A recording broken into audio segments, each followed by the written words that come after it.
Και αφού είδαμε για τις μεταβλητές κάποια πραγματάκια στο προηγούμενο tutorial και πώς να δηλώνουμε το τύπο των μεταβλητών, να πούμε κάποιους κανόνες για την ονοματολογία των μεταβλητών. Θα τους γράψουμε και όλα. Στο όνομα λοιπόν νέας μεταβλητής στη Java μπορεί να περιλαμβάνει, θα το γράψω κιόλας έτσι σχετικά γρήγορα, μπορεί να περιλαμβάνει λοιπόν λατινικούς χαρακτήρες και μικρούς και κεφαλαίους. Μικρούς λοιπόν χαρακτήρες,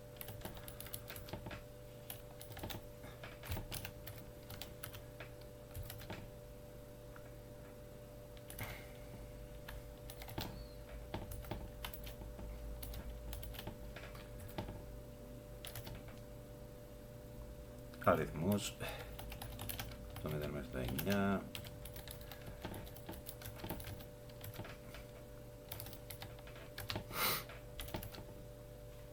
μπορεί να περιέχει και το σύμβολο το δολάριο αλλά και την κάτω παύλα. Βέβαια καλό θα είναι αυτά να τα αποφεύγουμε, αν και γίνονται αποδεκτά από τη γλώσσα.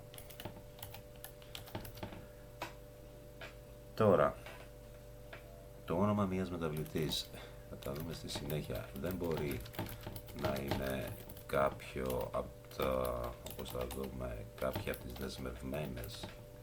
Δεν μπορεί να είναι κάποιο λοιπόν ή κάποια μάλλον από τις δεσμευμένες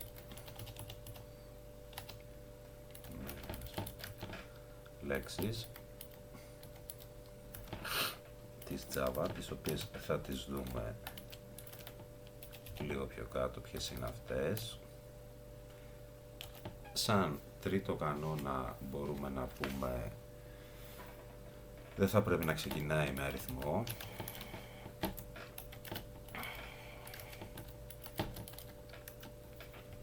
Δεν πρέπει λοιπόν το όνομα μιας μεταβλητής να ξεκινάει από αριθμό.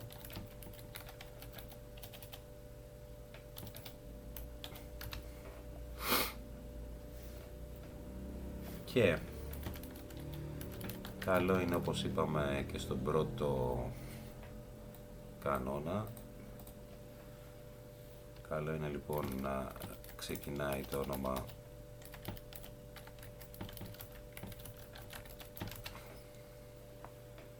με πεζογράμμα.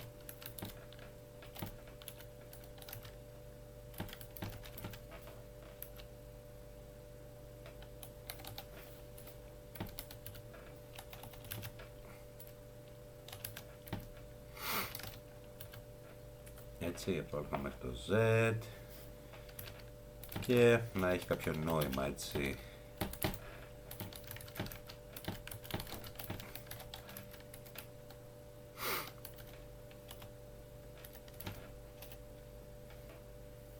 Όπως ας πούμε για όνομα να βάλουμε το name ή ξέρω εγώ για την ταχύτητα speed κτλ. Customer name, όνομα πελάτη. Καλό λοιπόν να έχουμε ένα όνομα σχετικό με αυτό που θέλουμε να κρατήσουμε, παρά έτσι χύψη, z, ξερά γράμματα.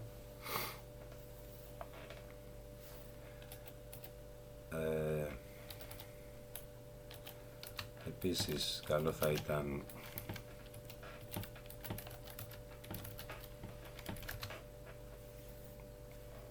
να μην ξεκινά με ειδικούς χαρακτήρες.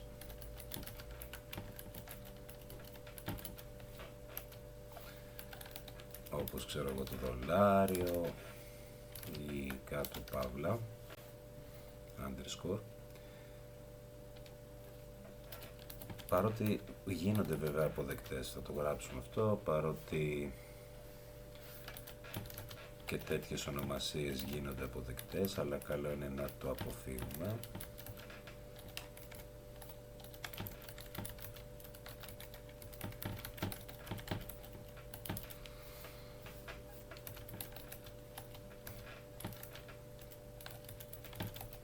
Και τώρα πάμε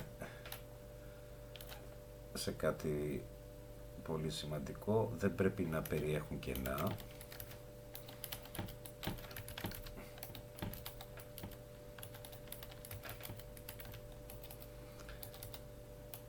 Και αν οπωσδήποτε τώρα θέλουμε μια μεταβλητή να την έτσι περιγράψουμε με δύο λέξεις, καλό είναι να βάζουμε την κάτω παύλα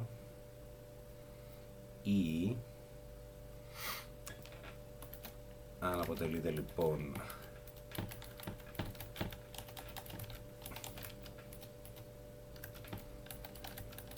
από πολλές λέξεις,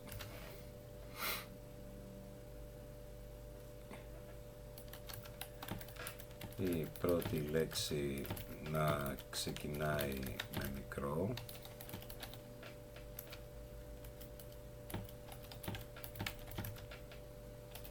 αλλά η κάθε επόμενη με κεφαλαίο.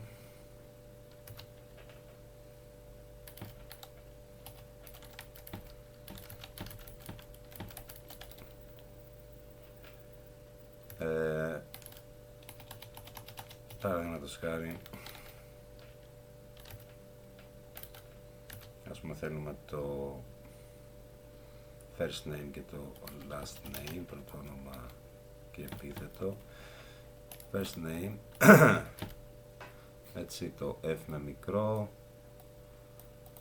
το name κεφαλαίο, η last name, το L μικρό, το N κεφαλαίο. Έτσι, αυτού του είδους ο συμβολισμός μάλιστα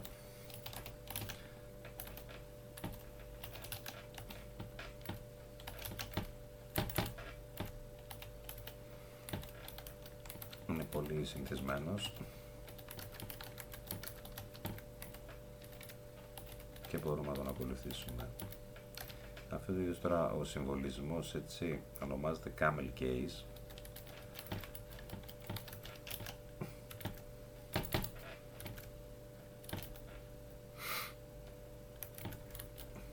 Έτσι, διότι μας θυμίζει την καμήλα με τις καμπούρες της.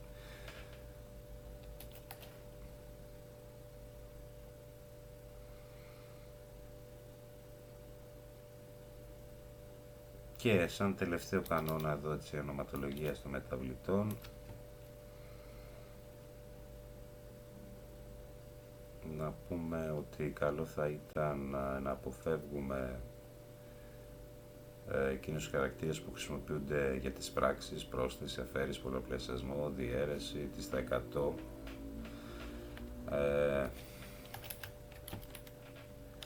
Μετά λοιπόν τον πρώτο χαρακτήρα, ας πούμε η επόμενη μπορεί να είναι είτε γράμματα είτε αριθμοί.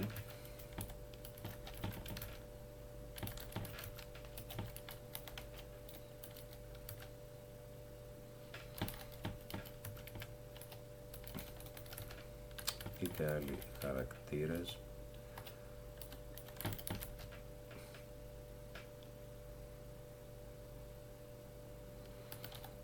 Όχι όμως, ξαναλέω όχι όμως,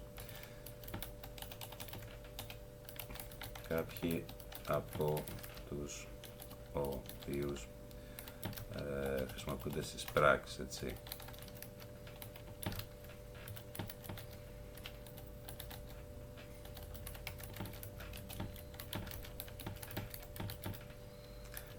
Δηλαδή να αποφύγουμε εδώ κάτι συν, κάτι πλην, κάτι επί, αστερίσκους,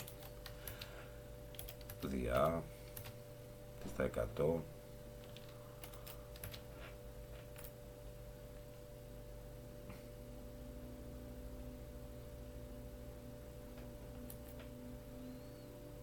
Έτσι, ας πούμε, ενώ αποδεκτά ονόματα θα ήταν το, ξέρω εγώ, number,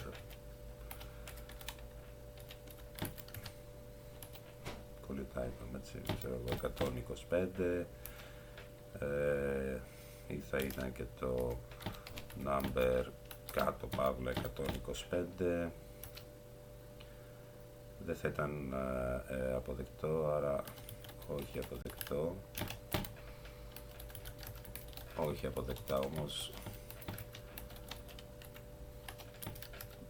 κάτι έτσι του στυλ να γράφαμε number 100 ή κάτι τέτοιο, έτσι, εκεί θα έχουμε πρόβλημα, η number sin, number plin κτλ.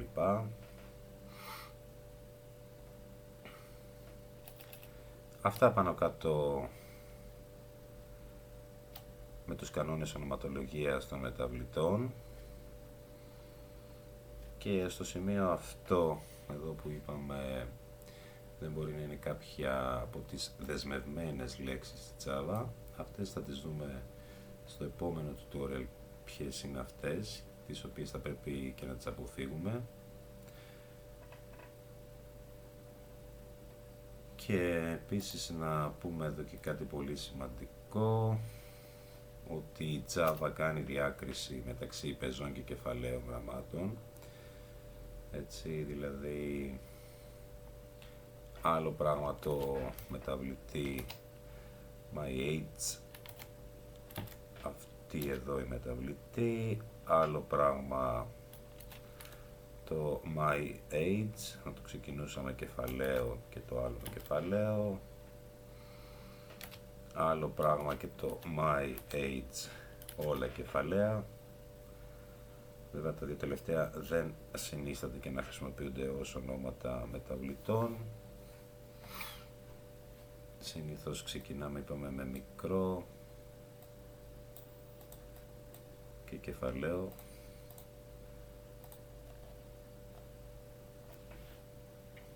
Ωραία, όλα αυτά λοιπόν εδώ είπαμε είναι διαφορετικά. Κάνει η Java διάκριση μεταξύ πεζών και κεφαλαίων γραμμάτων, άρα να γράψουμε εδώ όλα είναι διαφορετικές μεταβλητές. Και μένει να πούμε και τις δεσμευμένες λέξεις Java, τις οποίες όμως θα τις πούμε στο επόμενο tutorial.